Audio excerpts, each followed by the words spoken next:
اس لیے مختصر میں ہم بتا کرتے جانا چاہتے ہیں اللہ سب سے بڑا اور قرآن اللہ کی کتاب ہے، اللہ کا کلام ہے، اس کی بولی ہے۔ جیسے اللہ کی ذات میں کوئی شک نہیں ہے ویسے ہی اس کے کلام میں بھی کوئی شک نہیں۔ پھر اللہ کا کلام پانے والا آدمی، اللہ کے کلام پر چلنے والا آدمی، اللہ کی کتاب کو ماننے والا آدمی، اللہ کی کتاب پر ایمان رکھنے والا مسلمان مومن کمزور کیسے ہو سکتا ہے؟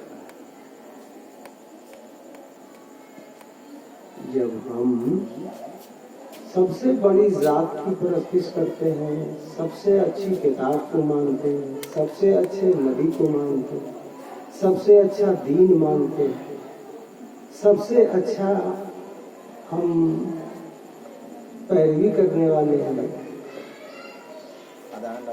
تو ہم کمزور کیسے ہو سکتے ہیں؟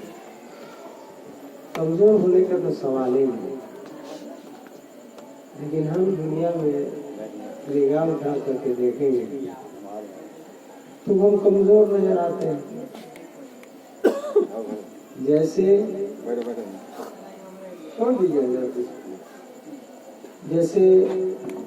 یہ نکاح کی میلاد ہو رہی ہے، نکاح کی مجلس ہے، کل نکاح ہوگا، امام صاحب نکاح پڑھائیں گے اور خطبہ بھی سنت کی پڑھیں گے۔ یہ نکاح سنت رسول ہے، اس کی پیروی ہو رہی ہے،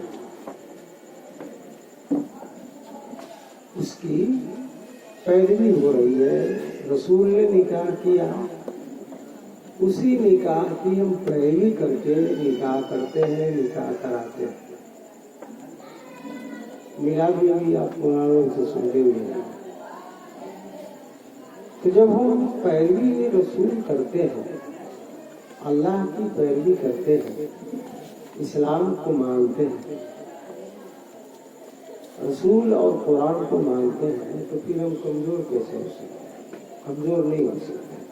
دو ہی بات ہو سکتی ہے، یا تو صحیح سے ہم مانتے نہیں ہیں، اگر صحیح سے ہم مانتے تو ایسا ہوتا نہیں کہ ہم کمزور ہوتے۔ جیسے نکاح ہی لے لیجیے، نکاح ہم لوگ یہی سمجھ لیے ہیں کہ بچی بالغہ ہو گئی، بچہ بالغ ہو گیا، اس کی شادی کر دو، اس کا نکاح کر دو، وہی صاحب خطبہ پڑھیں گے، 1000-2000 نذرانہ ملے گا، شعرا وغیرہ بانٹا جائے گا، بھوج کھائیں گے، شادی ہو گئی، نکاح ہو گیا۔ کیا یہی نکاح ہے؟ کیا نکاح میں اور بھی کچھ ہے؟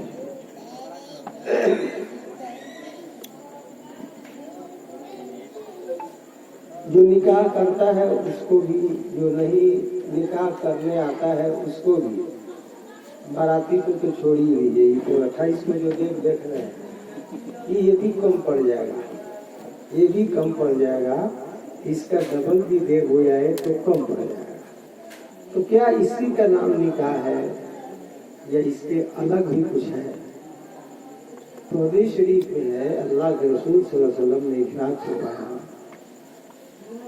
کہ نکاح کرنے جب جاؤ تو پاک صاف ہونا چاہیے، دولہے کو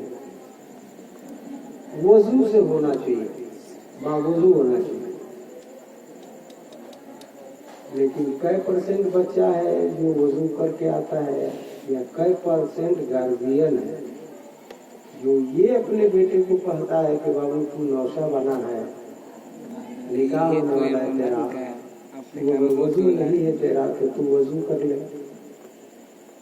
مسجد میں جانا سب کو یاد ہے، اور کیا ضروری ہے کہ مسجد میں وہ گیا تھا تو وضو کیا تھا، اور جہاں وہ بارات جا رہا ہے 5 کلو 10 کلو 20 کلو 50 کلو میٹر دور، تو اس کا وضو بیچ میں ٹوٹا نہیں ہے۔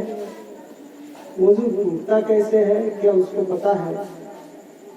اور اگر پتا ہے تو اس کا وضو ہے یا نہیں ہے؟ اور اگر نہیں ہے تو پھر اس کو وضو کر لینا چاہیے۔ کیا آپ نے ایسا کبھی دیکھا ہے؟ اتنی عمر آپ کی ہو گئی ہے،